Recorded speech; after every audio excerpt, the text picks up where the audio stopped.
It's Platt, and today we head out to the coast. That's next to Platt's Beer of the Week.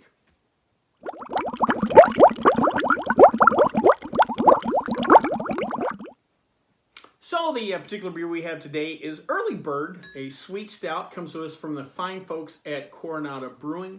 A little background of Coronado Brewing. Coronado Brewing was founded in 1996 by two brothers, Ron and Rick Chapman. They opened a brew pub and a 10-barrel brew house that year in their hometown of Coronado. Coronado is an island just off the coast of San Diego, and apparently that's where they grew up. So what a great story. You grew up, you know, on an island on the coast, and then when you become an adult, you open a brewery in your hometown. Pretty cool little story. In 1998, a couple years after they opened, they started to distribute their beer, and they sold their first keg to Hotel del Coronado. It is a historic hotel on the island that's been around since the late 1800s, and they have accommodated 16 different presidents. So again, what a cool story. You grow up on this island, you get to open a brewery, and then you sell it, your first keg to a historic hotel. Pretty good job there, boys.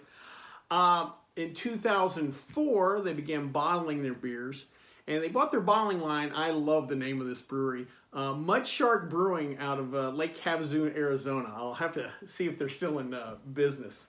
A couple years later, in 2006, they had their first expansion. They expanded the brew house, add additional fermenting capacity.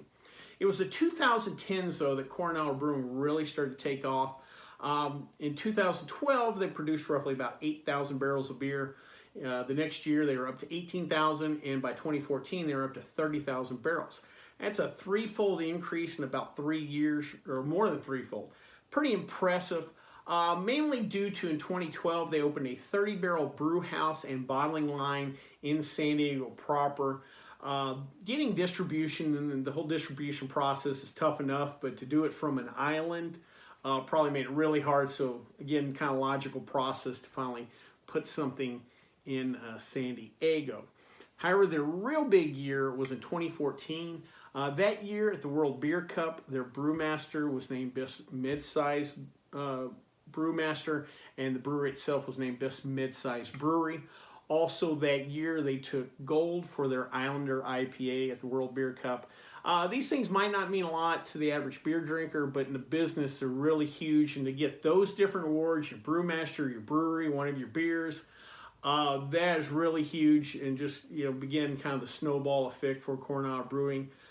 5 years later, they took silver for their freebooter barley wine at the Great American Beer Fest, which is another just massive beer competition, festival, what have you. But again, those, you know, when you win there, that's a big deal for your brewery. Real quick, let's talk about some of their other beers. First is Palm Sway, 6.5% ABV. It is an island-style IPA. I had not heard that term until researching this. Apparently, island-style IPAs are a hazy IPA that's really tropical, really juicy. I don't know if it's like a beer judge category, an official category, but nowadays that concept's getting a little loose. Next is a great name of a beer, Salty Crew, 4.5% ABV. It's a blonde ale, which is a classic, you know, California-style beer. Also a great name considering, you know, you have the Navy, the Marines, so many servicemen stationed out there in San Diego. So Salty Crew, you know, perfect name.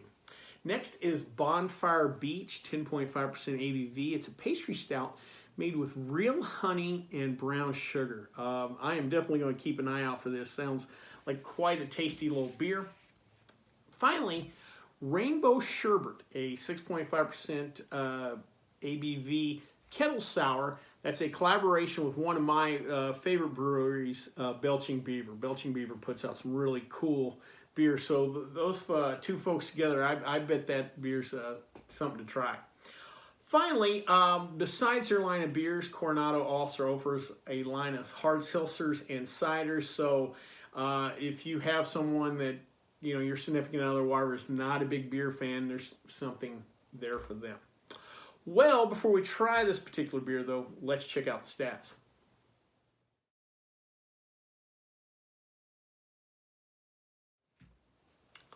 So today I thought I would rehash a conversation I had the other day with a guest of mine who had asked me if we had frosted or chilled beer mugs or beer glasses. And I explained to him, well, at a brewery, we're more specific about the temperature, this, that, and the other. And I kind of went through a conversation I've had a ton of time, so I thought I'd kind of have this conversation with you guys. Now, I know most of you guys watching this are intelligent beer drinkers, and you know the rules of the road about beers or whatever. But most people, most of the general public out there, just wants their beer as cold as possible. That somehow that's better. That if a crappy beer is colder, it's somehow better. Kind of like bad food, if it's hotter, somehow it's better. Not necessarily true. Cold does kind of mask some off flavors, but again, it's those generally light American lagers, your Bud Miller Coors. I know years ago when I started bartending, it was all about the coldest beer possible. In Texas, where I'm from, a lot of places had frosted beer mugs. I know places that had temperature of the beer over the bar. You know, the beer's 32 degrees, and then you bring out these frosted mugs and you pour that 32-degree beer in there, and instead of head, you just had frosted foam. You know, just ice chunk. And in August, when it's 100 degrees outside, that sounds absolutely wonderful. And if all I drank was Bud Miller, of course, again, it'd work. But today, just there's so many other beers, and it's not always August. You know, the other 9 months of the year when it's not summertime, I don't know if that works. So today I thought I'd kind of give some broad overviews on serving temperatures. Generally, lagers tend to be served colder than ales, partially due to the fact that they're fermented at lower temperatures and just the way the yeast works. Stylistically, lagers tend to do better in colder serving temperatures than ales. A good example is these, again, your Bud Miller Coors, not necessarily at 32 degrees or even below or whatever. 35 to 40 is a good range for them. Again, they're simple beers, so you're not worried too much about masking flavor because there's not a lot of flavor. Blonde ales, which is a lighter, easier drinking style ale, now you're looking at anywhere from 40 to 45. Now we're warming up a little bit. Again, ales can be a little warmer. Wheat beers, which are popular even in the summertime, 40 to 50. Now we're kind of expanding that temperature range. IPAs, they're still all the range, 45 to 50. Again, not as cold, cool, but not cold. When you start getting into porters and stouts, now you're looking at 45 to 55. Now we're moving it up a little bit. And when you get into those really big beers, the classic Belgian triples and quadruples, and then you get into barley wines or whatever, now you're looking at 50 to 60. We're almost getting into the wine range. Kind of makes sense because you're almost at that point too getting into the wine ABVs. These are beers that tend to age a little longer. You want them to open up. They have such complexity of flavors that you don't want to mask it by just cold temperature. So maybe some experiment you might want to try sometime is next time you're having some beers, try them at a different temperature. Maybe if you frost one of these pint glasses, before you try one like that, and then try one with room temperature glass or something like that. But you might be surprised how 5-10 degrees kind of affects the flavor. So with that being said, though, let's drink a beer.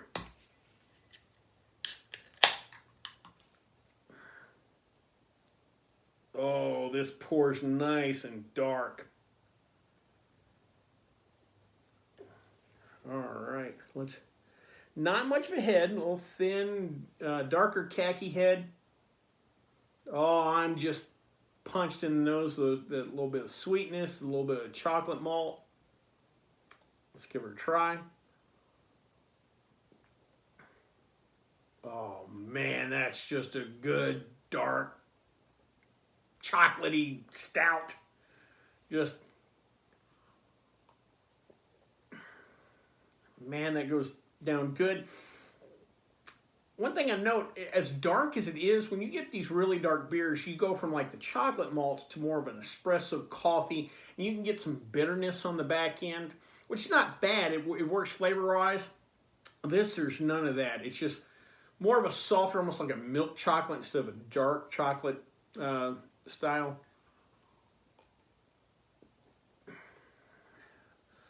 Body-wise, I'm going to give it a medium plus. It's not a big-bodied beer. It's not viscous in your mouth. It is heartier, obviously, and than, you know, lighter beer. It's only 5.5% ABV, so it's not a high ABV beer. So they're not necessarily packing as much malt in there, but man, overall, that's just a nice, delicious, dark, chocolatey, little bit of sweetness beer, but it's not too heavy. Man, just a nice drinkable stout. I'm definitely thumbs up on that. Well, I hope you liked this video. If you did, please subscribe down below. Also, please like the video because it lets YouTube know we're putting out good content. If you have any questions, comments, concerns, or beers that you'd like me to try, please leave them in the comment section, or you can always contact me on the Twitter page. Till next time, bottoms up.